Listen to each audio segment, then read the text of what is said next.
पूजा पाठ ना जानते कोई विधान, रक्षा सबकी कीजिए हे प्रभु दया निधान।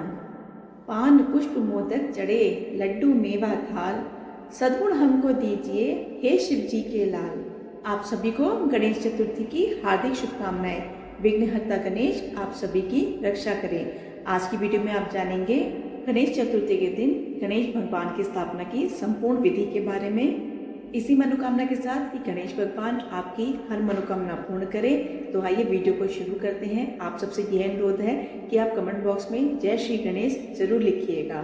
भगवान श्री गणेश खुद रिद्धि सिद्धि के दाता और शुभ लाभ के प्रदाता हैं। वह अपने भक्तों के संकट, बाधा, रोग दोष और दरिद्रता को दूर करते हैं। हर साल भाद्रपद मास के शुक्ल पक्ष की चतुर्थी को गणेश चतुर्थी का पर्व पूरे देश में बहुत ही धूमधाम और हर्षोल्लास से मनाया जाता है। इस दिन घर घर से लेकर मंदिरों तक गणेश भगवान जी की मूर्ति की स्थापना की जाती है। फिर अगले 10 दिनों तक बप्पा की प्रसन्न चित्त से हर्षोल्लास से पूजा करने के बाद उनके दोबारा आने की कामना से अनंत चतुर्दशी के दिन उनका विसर्जन कर दिया जाता है। क्योंकि गणेश चतुर्थी के दिन बप्पा अपने भक्तों के घर में अतिथि बनकर आते हैं और भक्त भी अपनी श्रद्धा के अनुसार बप्पा को 1.5 दिन, 3 दिन, 5 दिन या फिर 10 दिन तक अपने घर में रखते हैं। इसलिए अगर आप बप्पा को अपने घर में ला रहे हैं तो पूरे विधि विधान के साथ, मंत्रोच्चारण के साथ और सावधानी के साथ आपको उनकी स्थापना अपने घर में करनी चाहिए। क्योंकि अगर गणपति बप्पा की स्थापना विधि विधान से ना की जाए तो आपके घर में तो सुख समृद्धि की बजाय आपको उसका दोष भी लग सकता है और आपके घर में परेशानियां भी आ सकती हैं। गणेश भगवान जी की पूजा बहुत सरल होती है। गणेश भगवान जी को मनाना भी बहुत आसान है और वह अपने भक्तों की श्रद्धा और भक्ति से बहुत जल्दी प्रसन्न हो जाते हैं। बस गणेश जी की पूजा में आपको शुद्धता, सात्विकता और आचरण का ध्यान रखना है। हो सके तो गणेश जी के लिए सभी प्रसाद आप घर पर बनाएं और बहुत प्रेम से पूजा करके उनको प्रेम से भोग लगाएं। अगर आप घर पर गणेश जी की स्थापना कर रहे हैं और जितने दिन के लिए भी कर रहे हैं उतने दिन गणेश जी को आप घर पे अकेला ना छोड़ें। ध्यान रहे कि रोज सुबह शाम गणपति जी की आरती करें। अगर आप अपने घर में गणपति जी की स्थापना कर रहे हैं तो इस बात का ध्यान रखें कि मूर्ति बहुत बड़ी नहीं होनी चाहिए। मूर्ति पूरी तरह प्राकृतिक सामग्री से बनी होनी चाहिए ताकि विसर्जन करते समय किसी भी तरह का प्राकृतिक नुकसान ना हो और जिससे जल भी दूषित ना हो। अगर आप चाहें तो आप घर पर भी मिट्टी से गणपति बनाकर उनकी स्थापना कर सकते हैं, जो कि बहुत ही शुभ माना जाता है। बप्पा की मूर्ति पीले या लाल रंग वाली सबसे ज्यादा शुभ मानी जाती है। लाल रंग के 4 भुजाओं वाले गणपति को संकट हरण गणपति कहा जाता है और इनकी पूजा से सभी संकटों का नाश होता है। ध्यान रहे बैठे हुए गणपति बप्पा की मूर्ति ही आपको घर पर लानी चाहिए। गणपति की सूंड बाई तरफ होनी चाहिए, यानी बप्पा की सूंड बाई तरफ, जो सूंड मुड़ी होती है वही वाले गणपति आपको घर पर लाने चाहिए। ऐसे गणपति ही घर पर लाना शुभ रहता है। समय का भी आपको ध्यान रखना है कि किस समय बप्पा की मूर्ति स्थापित करनी चाहिए। तो सबसे शुभ मुहूर्त दोपहर का माना जाता है। अगर आपके पास दोपहर में समय नहीं है या फिर शुभ मुहूर्त बीत चुका हो तो ऐसे में आप सुबह के समय भी गणपति बप्पा की स्थापना कर सकते हैं। बप्पा की स्थापना पूजा में कलश भी जरूर स्थापित करें। गणेश जी की चौकी उत्तर पूर्व दिशा में रखें और कलश को उत्तर दिशा में रखना चाहिए। बात ध्यान रखिए कि भाद्रपद शुक्ल चतुर्थी की रात को चंद्रमा को अर्घ देते समय चंद्रमा को देखना नहीं है। गणेश जी को पीले गेंदे के फूल, गुड़हल के फूल बहुत प्रिय हैं, तो आप गणेश जी को यह फूल चढ़ा सकते हैं। भोग में लड्डू, मोदक, मोतीचूर के लड्डू, पंचमेवा, गुड़ और घी, दुर्वा, पान, सुपारी, इलायची आप भगवान को भोग लगा सकते हैं। गणपति बप्पा को हमेशा ढककर ही घर पर लाना चाहिए। जब तक उनकी स्थापना नहीं होती तब तक आपको उनके मुख के दर्शन नहीं करने चाहिए। जिस समय आप मार्केट में गणपति जी को चुन रहे हैं, उनकी कौन सी मूर्ति आपको लानी है, उस समय आप उनके दर्शन कर सकते हैं, पर घर लाते समय लाल या पीले वस्त्र से उन्हें ढककर ही लाएं। जब उनकी प्रतिष्ठा हो जाए उसके बाद ही आपको उनके मुख के दर्शन करने चाहिए। सुबह नहा धोकर स्वच्छ वस्त्र पहनकर पूजा स्थान को आप अच्छे से सजा लें। फूलों से, रंगोली से, रंग बिरंगी लाइटों से जैसे भी आप मंडप आदि से सजाना चाहते हो अपनी सामर्थ्य के अनुसार सजा लें। और जिस स्थान पर गणपति जी की स्थापना करनी है वहाँ आटे से कोई रंगोली बना ले या चौक पूरे। उस रंगोली के ऊपर एक चौकी या पाटा रख दे जिस पर आपको लाल या पीले रंग का वस्त्र बिछाना है।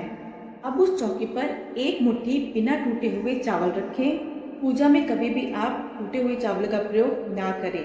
फिर उन चावलों पर आप ओम श्री गणेशाय नमः कहते हुए बप्पा की स्थापना करें। अब गणेश जी के एक तरफ चावल का ढेर बनाकर उस पर कलश की स्थापना करें। इसके लिए कलश पर आप स्वास्तिक का चिन्ह बनाएं, उस पर मौली या कलावा बांधें और इस कलश को आपको चावल के ढेर पर रख देना है। अब माँ गंगा का ध्यान करते हुए आपको कलश में जल भरना है। अब उसमें आप एक सुपारी, एक सिक्का, एक हल्दी की गांठ डालें। उसके बाद कलश में 5 या 7 आम या फिर अशोक के पत्ते रखें। उसके ऊपर आप नारियल रखें। अगर आप नारियल नहीं रखते हैं तो उस पर आप पूर्ण पात्र रखकर भी दीपक जला सकते हैं। अगर नारियल रख रहे हैं तो नारियल पर कलावा बांधें, डोली से तिलक लगाएं और हाथ जोड़कर प्रार्थना करें और सभी देवी देवताओं का आवाहन करें। पूजा शुरू करने से पहले हाथ जोड़कर मन ही मन आपको अपने गुरु का ध्यान भी करना है।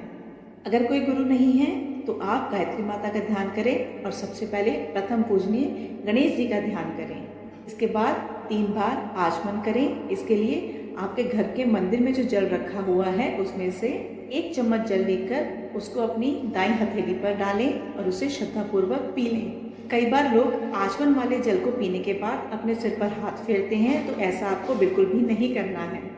इसके बाद आपको 3 बार आचमन करना है। ओम गण गणपते नमः या फिर ओम श्री गणेशाय नमः मंत्र का जाप करते रहें। इसके बाद हाथ से माथे और कानों को छूकर प्रणाम करें। फिर पूजा का संकल्प आपको लेना है। इसके लिए आपको हाथ से माथे और कानों को छूकर प्रणाम करने के बाद हथेली को धोकर उसी हथेली में थोड़े से अक्षत, फूल और आंखें बंद करके भगवान श्री गणेश का ध्यान करना है। पूजा का संकल्प लेना है। आंखें बंद कर कर अपना नाम, अपना कुल, अपने गोत्र आदि का नाम लेकर आपको भगवान श्री गणेश से यह प्रार्थना करनी है कि मैं पूरे विधि विधान के साथ आपकी पूजा अर्चना करना चाहती हूँ या करना चाहता हूँ।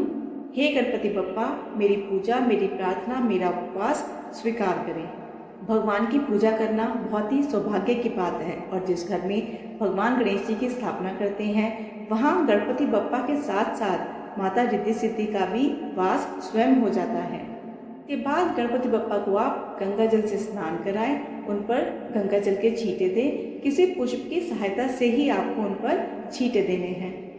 उन्हें वस्त्र, आभूषण, मौली, जनेऊ आदि अर्पण करना है। उन्हें सिंदूर का, अक्षत का, कुमकुम का तिलक लगाना है। गणेश जी को सबसे अंत में पंचमेवा का भोग लगाया जाता है।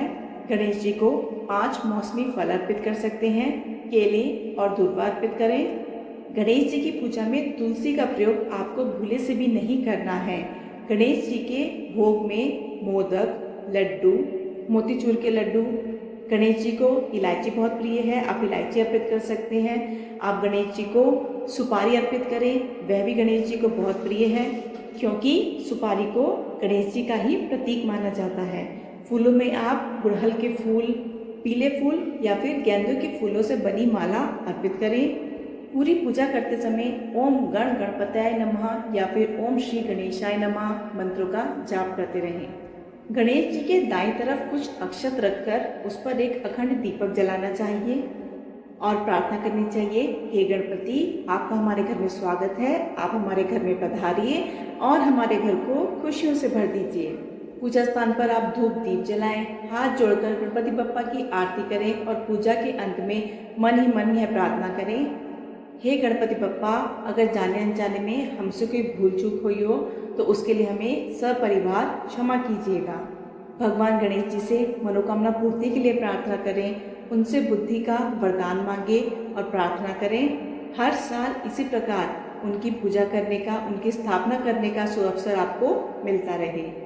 गणपति बप्पा की स्थापना करने के साथ ही गणपति बप्पा के दाएं और बाएं दोनों तरफ आपको सुपारी के रूप में माता रिद्धि सिद्धि की स्थापना भी आपको जरूर करनी चाहिए। इस बात को आपको बिल्कुल भी नहीं भूलना है। इस प्रकार से बप्पा की स्थापना की जाती है। सुबह शाम बप्पा की पूजा आराधना करके जो भी भोग आपके घर में बनता है उसका भोग बप्पा को लगाकर फिर उसे प्रसाद रूप में ग्रहण करना चाहिए। जब आपके घर में गणपति बप्पा की स्थापना होती है तो उस समय आपको अपने घर की शुद्धता का ध्यान अवश्य रखना है। घर में ऐसा कोई भी व्यक्ति प्रवेश ना करे जिसने मांस, मदिरा या फिर नशे का सेवन किया हो। घर में जितने दिन तक बप्पा विराजमान है शुद्ध सात्विक भोजन ही बनना चाहिए। हो सके तो परिवार के सभी सदस्यों को मिलकर ही बप्पा की सुबह और शाम पूजा कर उन्हें भोग लगाना चाहिए। बप्पा की पूजा के लिए आप अपने आसपास के लोगों को भी आमंत्रित कर सकते हैं। धूमधाम से भजन कीर्तन करते हुए गणपति बप्पा की पूजा करनी चाहिए और फिर अपनी सामर्थ्य के अनुसार चाहे तो 1.5 दिन, 3 दिन, 5, 7 या 11 दिन के लिए गणपति बप्पा को अपने घर में विराजित करके अंतिम दिन आपको उनका विसर्जन करना चाहिए।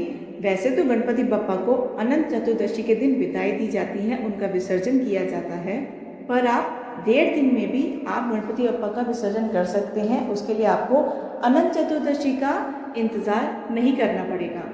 आप बप्पा का विसर्जन करते समय बहुत ध्यान से उनका विसर्जन करें। जिस प्रकार उनको लाते समय हम सावधानी बरतते हैं उसी प्रकार उनका विसर्जन करते समय भी आपको सावधानी रखनी चाहिए। आपको जब भी गणपति बप्पा का विसर्जन करना है उससे पहले आपको उनकी पूजा अर्चना करनी है, आरती करनी है।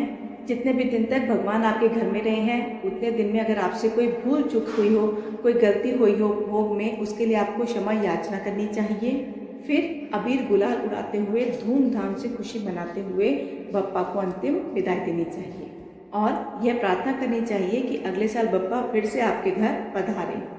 यह थी आज की वीडियो। अगर आपको ये जानकारी अच्छी लगी हो तो वीडियो को लाइक ज़रूर कीजिएगा, कमेंट बॉक्स में गणपति बप्पा ज़रूर लिखिएगा और ऐसी और वीडियो के लिए आप चैनल को सब्सक्राइब ज़रूर कीजिएगा। धन्यवाद।